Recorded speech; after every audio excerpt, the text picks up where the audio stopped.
Em um bairro de uma grande cidade brasileira, a violência e a criminalidade têm alcançado números alarmantes. Homicídios, violência contra mulheres, tráfico de drogas, exploração sexual de adolescentes, roubos a casas e comércios têm marcado negativamente a imagem daquele que, pouco tempo atrás, era um bairro ordeiro e tranquilo. Uma sombria preocupação é que os efeitos deste caos têm influenciado inclusive as crianças do bairro, que em suas brincadeiras se apropriam do lúdico para atuarem em performances violentas, simbolizando o uso de armas e proferindo xingamentos. Uma reunião foi organizada pelo líder comunitário e por alguns professores da rede pública de ensino, com o objetivo de pensarem alternativas para a redução dos índices de violência. Porém, a reunião teve um desfecho constrangedor.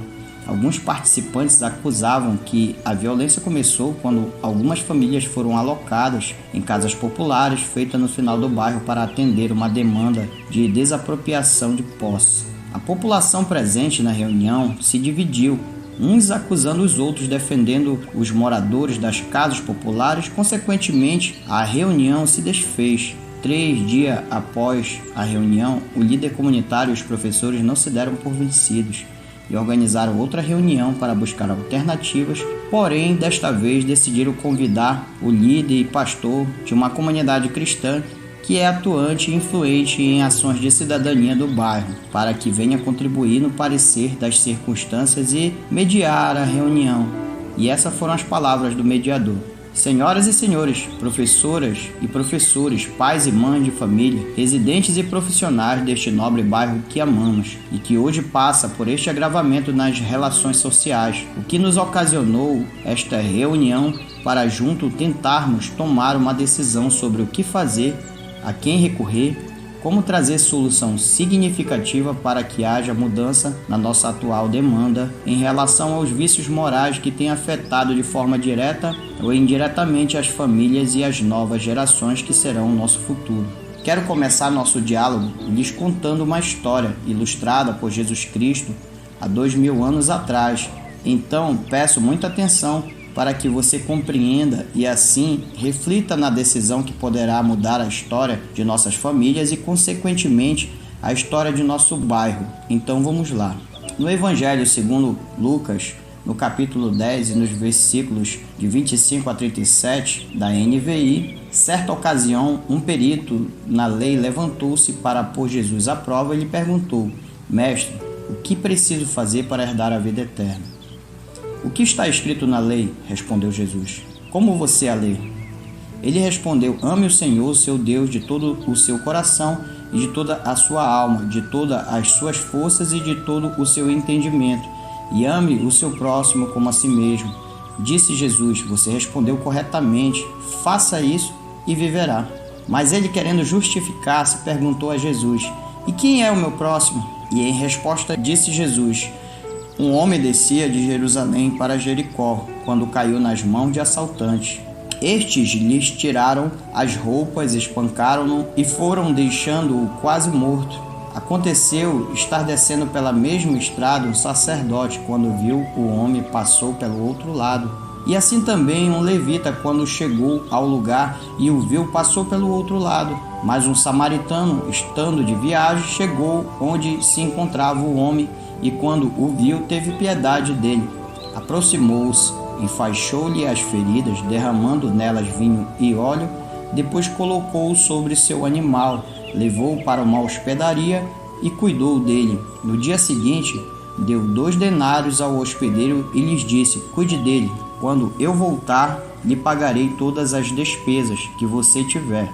Qual destes 3 você acha que foi o próximo que caiu nas mãos dos assaltantes? Aquele que teve misericórdia dele, respondeu o perito na lei.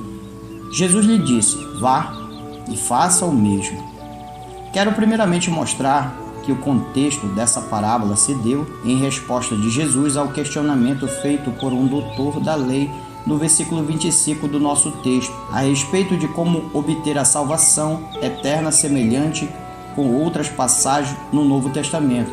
Exemplo, o caso do jovem rico, em Mateus 19, de 16 a 30, Marcos 10, de 17 a 31, Lucas de 18 a 30. Logo, Jesus responde com outros 2 questionamentos no versículo 26, sobre o que ele resume de sua leitura da lei.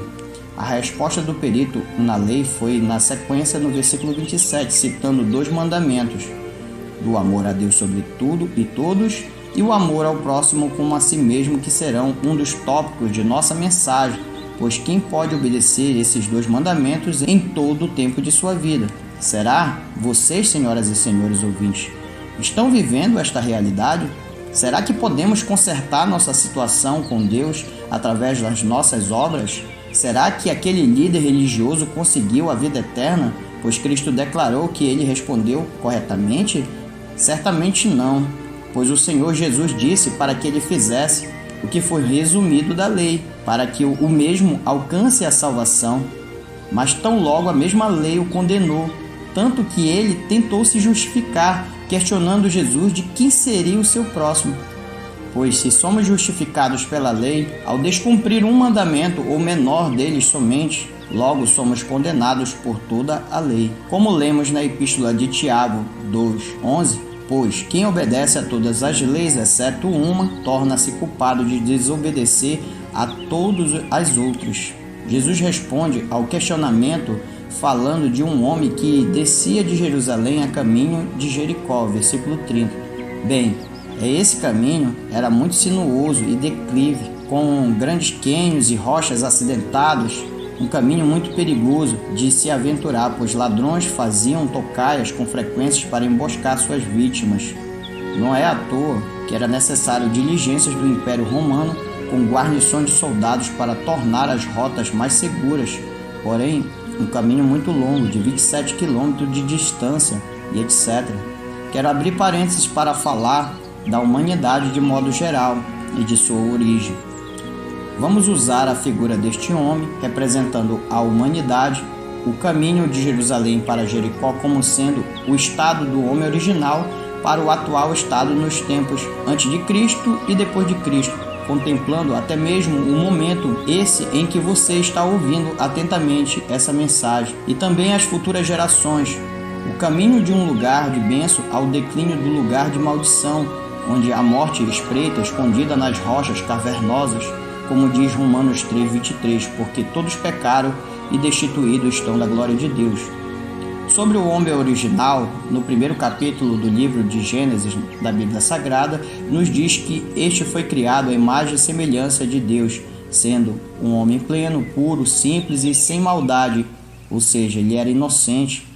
Deus o entregou o governo da terra para que o homem dominasse sobre todos os seres viventes que nela habitavam. Gênesis 1:28. Dando-lhes um único mandamento de não tocar no que pertence a Deus, a saber, o fruto do conhecimento do bem e do mal, pois isso lhe trará a morte como consequência. Gênesis 2:16-17. Em outra ocasião, o homem sucumbe à tentação de desobedecer e come desse fruto, pecado original, convencido pela falsa interpretação da palavra de Deus que a serpente trouxe. Gênesis 3, do versículo 4 a 5. É claro que vocês não morrerão. A serpente respondeu à mulher: Deus sabe que no momento em que comerem do fruto, seus olhos se abrirão, e como Deus conhecerão o bem e o mal. Essa serpente é o inimigo, Satanás, revelado em Apocalipse 12:9. Esse enorme dragão, a antiga serpente chamada Diabo, ou Satanás, que engana o mundo todo, foi lançado na terra com seus anjos. Logo, o homem criado à imagem e semelhança de Deus foi manchado com a maldade do pecado, passando a ser escravo daquele que o venceu, como diz em 2 Pedro 2:19. Prometem liberdade, mas eles próprios são escravos da corrupção, pois cada um é escravo daquilo que o controla. É nesse ponto do caminho seguido que o homem foi surpreendido por assaltantes que os bateram, lhes deixando despido com graves ferimentos, no versículo 30. A humanidade foi afetada com essa herança de morte. Você poderá pensar na perspectiva, mas esse homem não está quase morto? Isso não quer dizer que morreu? Pode ser que morra se não receber ajuda imediata, se não for socorrido e levado ao pronto atendimento para suturar e estancar as feridas por onde a vitalidade que está se esvaindo e receber a transfusão de sangue. Ora, esse homem que foi cortado do jardim, que materialmente não morreu de imediato, mas sofreu a morte espiritual, pois não teve acesso à árvore da vida, que ficava no meio do jardim. Gênesis 3, de 22 a 24. Portanto, o homem caído, semi-morto, agonizando seus últimos suspiros, é a humanidade que herdou a natureza do pecado, como diz em Romanos 5,12. Portanto, como por um homem entrou o pecado no mundo, e pelo pecado a morte, assim também a morte passou a todos os homens, por isso que todos pecaram.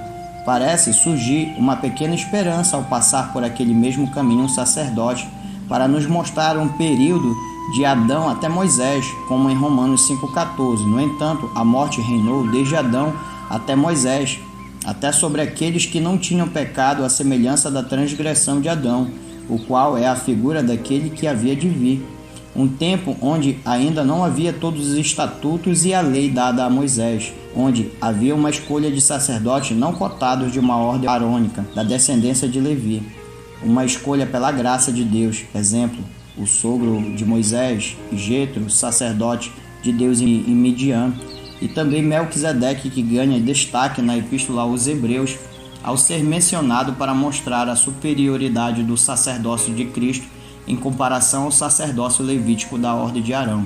Mas como vemos o sacerdote passar e não oferecer ajuda para o homem, poderíamos pensar em vários motivos para não agir com benevolência a um estranho. Não irei entrar nessa perspectiva, pois há sempre o dragão da justiça própria querendo negar a real condição de pecado, em que, na visão espiritual, mesmo que o sacerdote quisesse, não poderia levantar aquele homem. A humanidade caída em Adão, pois nosso texto diz que este sacerdote fazia o mesmo caminho do pecado e da morte. Romanos 2,12. Porque todos os que sem lei pecaram, sem lei também perecerão, e todos que sob a lei pecaram, pela lei serão julgados.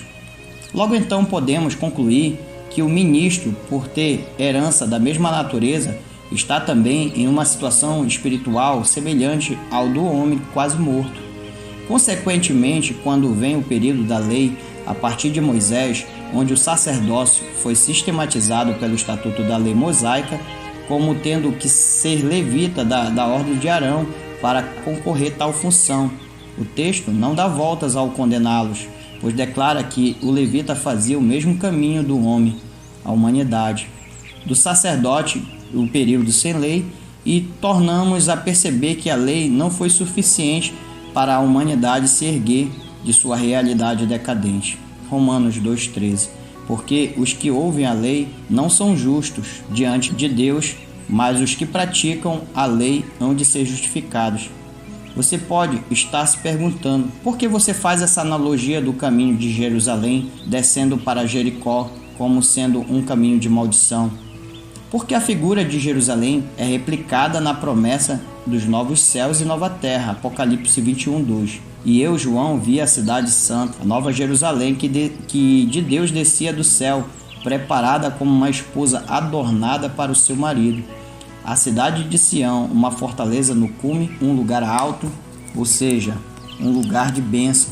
Em contrapartida, descendo para Jericó, que foi amaldiçoado por um grande profeta chamado Josué, como conferimos no livro de Josué 6:26.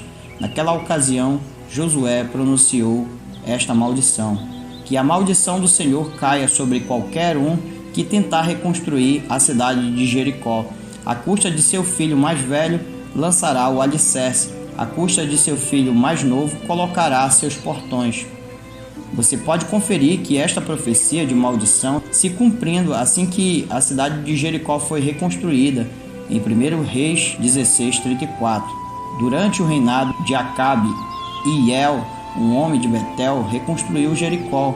Quando lançou os alicerces, morreu seu filho mais velho, Abirão. E quando terminou a reconstrução e colocou as portas, morreu seu filho mais novo, Segube. Tudo isso aconteceu de acordo com a mensagem do Senhor a respeito de Jericó, transmitida por meio de Josué, filho de Num. Por estes motivos, olhamos com a perspectiva de um olhar espiritual, que suas boas obras feitas não são suficientes para te livrar da condenação da lei do pecado e da morte. Sendo gentil ou judeu, com lei ou sem lei, todos nós merecemos a ira de Deus, como justo castigo por nossas transgressões. Romanos 3:10. Como afirma as Escrituras, ninguém é justo, nenhum sequer. Ninguém é sábio, ninguém busca Deus. Todos se desviaram, todos se tornaram inúteis. Ninguém faz o bem, nenhum sequer. Também em Romanos 1:18, 29-32, assim Deus mostra do céu sua ira contra todos os que são pecadores e perversos, que por sua maldade impedem que a verdade seja conhecida. A vida deles se encheu de toda espécie de perversidade, pecado, ganância, ódio, inveja, homicídio, discórdia, engano, malícia e fofocas. Espalham calúnias, odeiam a Deus, são insolentes, orgulhosos e arrogantes, inventam novas maneiras de pecar e desobedecem aos seus pais. Não têm entendimento, quebram suas promessas, não mostram afeição nem misericórdia. Sabem que, de acordo com a justiça de Deus, quem pratica essas coisas merece morrer, mas ainda assim continuam a praticá-las e, o que é pior, incentivam outros também a fazê-lo. Certamente a mim, mensageiro do Evangelho, mas também homem mortal e pecador, não seria diferente desta amada comunidade e do doutor da lei de nosso texto. Estaríamos perdidos se alguma coisa dependesse de mim. E a partir de nosso próximo tópico, chegaremos ao cerne de nossa mensagem, ao protagonista de nosso texto em questão, que é o próprio autor da história narrada do Evangelho, que é nosso Senhor Jesus Cristo. Quando lemos o nosso texto na versão Almeida Corrigida Fiel, Lucas 10, de 33 a 35, confira.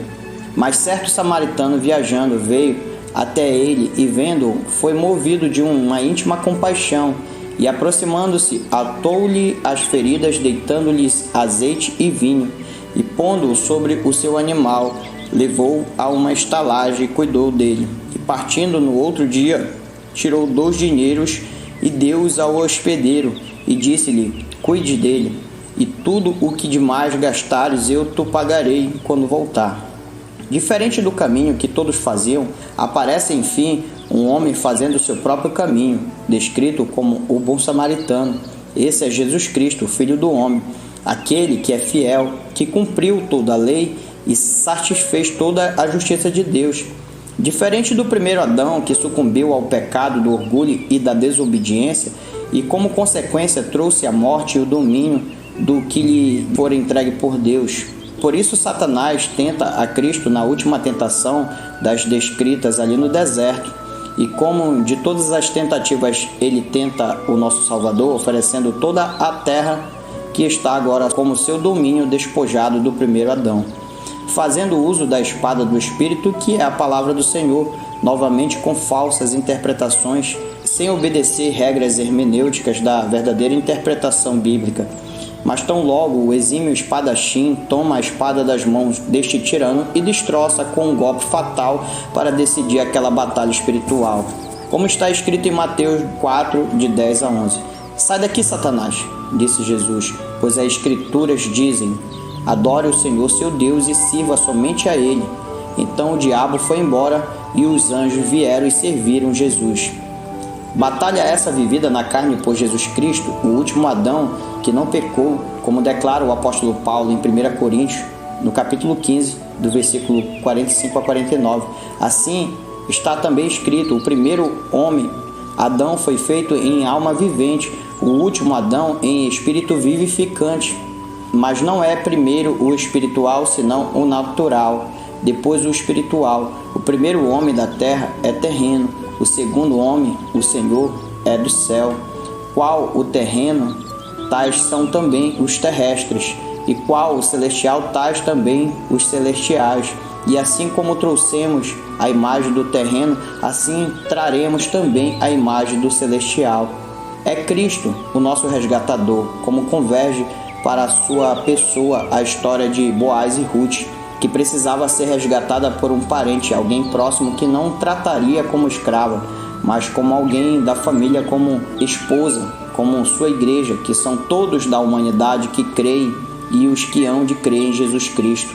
Alguém próximo, porque sua humanidade é plena Ele é 100% homem, ele é divino, pois ele é 100% Deus, o verbo da criação que encarnou a fim de trazer seu jardim, do qual o primeiro Adão fora de igual modo separado pelo véu do templo. Pois quando Cristo levou os nossos pecados e enfermidades sobre si, retirando todo o fardo pesado da lei, que é espiritual, quando ele exclamou, está consumado, e expirou na cruz, pagando um alto preço por todos os que são feitos filhos pela adoção, como diz as Escrituras em João 1:12. Mas a todos quantos o receberam, deu-lhes o poder de serem feitos filhos de Deus, aos que creem no seu nome. Da nova aliança na cruz do Calvário, assinado com tinta vermelha, do seu sangue que purifica todo o pecado, do véu de separação espiritual do homem para com Deus, deste véu que no templo foi rasgado de alto a baixo quando o Filho de Deus expirou. E a natureza protestou, escurecendo os céus com terremotos e trovões, pondo um fim na maldição da lei, que só mostrou que não fazemos o que é bom, como também nos mostrou que somos suficientemente aptos a fazer o que é mal, e muito mais além do que poderíamos pensar, do que fôssemos capazes de realizar. Por conta das inclinações de nosso coração, de nossa natureza carnal e diabólica. Por que isso, mensageiro? Você se pergunta, por que tais acusações, se eu pratico boas obras? Não tem como você me acusar, pois eu sou um homem ético, eu sou uma mulher ética, eu sigo os padrões morais de nossa sociedade estabelecida pelas leis, eu pratico os sacramentos, eu sou católico, eu sou evangélico, eu sigo a religiosidade, eu não chamo palavrões, eu sempre distribuo cestas básicas aos mais carentes. Eu te pergunto, por que será que muitos de nós acusam pessoas simples que foram remanejados pelo governo a casas populares para suas moradias? Será que a culpa não está em nós que nos afastamos de Deus? A verdade é que todos temos culpa. Romanos 3:10, como afirmam as Escrituras, ninguém é justo, nenhum sequer. Você tenta se auto-justificar, desconversa sobre este assunto polêmico, tentando esconder a sua lepra, sua doença debaixo da sua roupa. Vocês poderão me dizer, não tenho nenhuma mancha de feridas no meu corpo e em minha pele. Novamente você poderá tentar nos esconder camuflando da ótica humana, que irá perceber até receber um profundo corte da espada do Espírito nesta palavra. Pois em Hebreus 4:12, porque a palavra de Deus é viva e eficaz e mais penetrante do que a espada alguma de 2 gumes, e penetra até a divisão da alma e do espírito e das juntas e medulas, e é apta para discernir os pensamentos e intenções do coração. A palavra revelou que a ferida está dentro de você, no seu coração, mas você continua a tentar se desculpar dizendo não tenho nenhum tipo de vícios em drogas lícitas ou ilícitas. Eu não sou ladrão, pois nunca roubei nada de ninguém. Infelizmente, ó homem e mulher moral, possuidor do livre-arbítrio, entre aspas. Tu que pensas que ama a Deus com todas as tuas forças humanas e não consegues reconhecer seus pecados, para de joelhos vir a Cristo e clamares pelo seu perdão. Achas que amas a Deus de todo o teu entendimento e não ouves as suas palavras e não consegues desejar o bem a quem lhes quer mal, não consegues ser perfeito como Cristo, o bom samaritano. Não amas a teu próximo como a ti mesmo, pois o bem que desejo para mim não é o mesmo bem que desejo para o meu vizinho. Você que gosta de se justificar com o erro das outras pessoas, se pensas assim, não és tão diferente do sacerdote e do levita, que não ofereceram ajuda àquele pobre homem.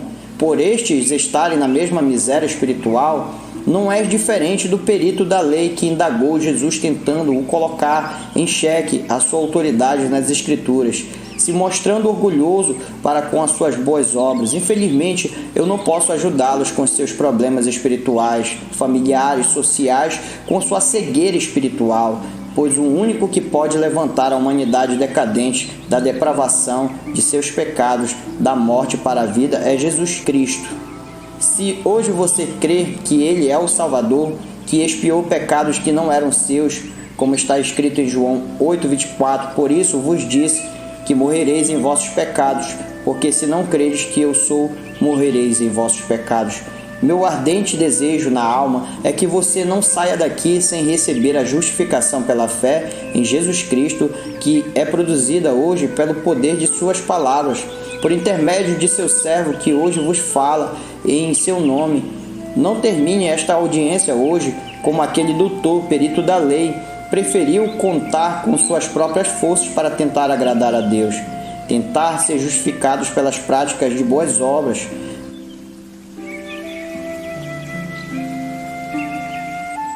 Mas em Tiago 2,26, porque assim como o corpo sem o espírito está morto, assim também a fé sem obras é morta. Isso não quer dizer que estou dizendo para você não praticar boas obras, pois este texto da Epístola de Tiago coloca a fé em Cristo em primeiro lugar e as obras sendo consequências provocadas pela fé que o Senhor Jesus é quem o justifica de todo o pecado. Portanto, somos salvos única e exclusivamente por sua graça e infinita misericórdia, através da fé em Jesus Cristo, que cumpriu a lei e foi achado digno diante de Deus Pai, que recebeu seu sacrifício que tira o pecado do mundo, a sua morte que julgou na cruz o império das trevas, juntamente com o pecado, confirmando nossa justificação através de sua ressurreição, para assim praticar as boas obras como consequência da salvação e manifestação de uma fé viva e eficaz. Romanos 4,25, o qual por nossos pecados foi entregue e ressuscitou para a nossa justificação. Meus caros vizinhos, me chamaram aqui talvez com a esperança de que eu trouxesse alguma solução, de como mudar a nossa atual realidade. Bem, na verdade, estou aqui para trazer as boas novas do Evangelho de Cristo Jesus, dizendo que o único homem realmente que amou a Deus sobre todas as coisas foi Jesus Cristo, o Filho do homem, que amou com amor incondicional.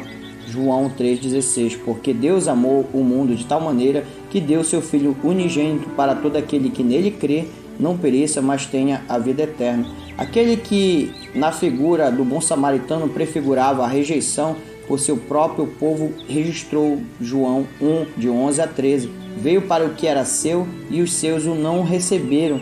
Mas a todos quantos o receberam, deu-lhes o poder de serem feitos filhos de Deus, aos que creem no seu nome, os quais não nasceram do sangue, nem da vontade da carne, nem da vontade do homem, mas de Deus. Este bom samaritano, que não mediu esforços para resgatar um estranho e colocar em seu próprio animal sua condução, como eu ou você, ele abriu mão de sua glória para se fazer carne semelhante a nós, para nos resgatar da morte que o pecado produz, das enfermidades e dores causadas pelas lesões de nosso eu maligno. Não endureça seu coração de orgulho como Naamã, que não queria se humilhar, admitindo sua condição de leproso e ser limpo. Abra mão de seus estatutos por Cristo. Ai de mim, ai de você, se Deus nos entregasse nas nossas próprias vontades pecaminosas. Isso, por fim, lhe traria repentina destruição, como Paulo escreve aos Romanos no capítulo 1, versículo 28 a 29. Uma vez que consideraram que conhecer a Deus era algo inútil, o próprio Deus os entregou ao inútil modo de pensar, deixando que fizessem coisas que jamais deveriam ser feitas. As vidas deles se encheu de toda espécie de perversidade, pecado, ganância, ódio, inveja, homicídio, discórdia, engano, malícia e fofocas. Então, se não nos arrependermos agora e corrermos ao pé de Cristo, e como a mulher do vaso de alabastro, que demonstrou muito amor por Jesus, pois entendeu quão era grande a ficha que marcavam seus antecedentes e que esta foi cancelada por seu perdão, Colossenses 2, 14 e 15. Ele cancelou o registro de acusações contra nós, removendo e pregando na cruz. Desse modo, desarmou os governantes e as autoridades espirituais e os envergonhou publicamente ao vencê-los na cruz. Venha a Cristo, ó pecador, receba o vinho e o óleo de seus cuidados e repouse na hospedaria com seu Espírito Santo, nosso Consolador amado, o qual testifica de Cristo em nossas vidas, que é garantia de que Ele voltará pela segunda vez para nos buscar e juntos vivermos na sua eterna paz. Lucas 10, 34 a 35. Foi até ele, tratou de seus ferimentos com óleo e vinho e os enfaixou. Depois o colocou o homem em seu jumento e o levou a uma hospedaria, onde cuidou dele. No dia seguinte, deu 2 moedas de prata ao dono da hospedaria e disse: cuide deste homem. Se você precisar gastar a mais com ele, eu lhe pagarei a diferença quando voltar. Isso que é amor ao próximo. Digo que não somos capazes, sem que ele nos transforme a natureza corrompida pelo egoísmo. Esse amor não limitou gastos, deixou a conta em aberto para que o que fosse necessário. Será que conseguiríamos renunciar nossos interesses pela causa de outros? Agora acho que chegamos ao clímax, como diriam em fala popular, o calo só dói onde se aperte. Não gostaria de dizer o mesmo que Cristo disse ao perito da lei, em Lucas de 10, 36 e 37. Qual desses 3 vocês diria que foi o próximo do homem atacado pelos bandidos? Perguntou Jesus. O especialista da lei respondeu: aquele que teve misericórdia dele. Então Jesus disse: vai e faça o mesmo. Nós poderíamos tentar, mas eu lhes garanto, pelo poder desta palavra, será um total fracasso sem a ajuda de Cristo para te levantar do estado de morte para a vida. Ele veio buscar as ovelhas perdidas da casa do Pai. Ele chama as suas ovelhas e elas ouvem a sua voz. Encerro o meu discurso apelando para todos deste nobre bairro recorrerem a esta oportunidade de mudança em suas vidas. Isso irá ecoar por todas as gerações e um dia contarão nossa história em que Cristo trouxe a esperança e derramou grande avivamento por intermédio da obra de seu Espírito Santo e mudou nossa presente realidade. Hebreus 12, 14. Esforcem-se para viver em paz com todos e procurem ter uma vida santa, sem a qual ninguém verá o Senhor. Amém, meus queridos. Amém.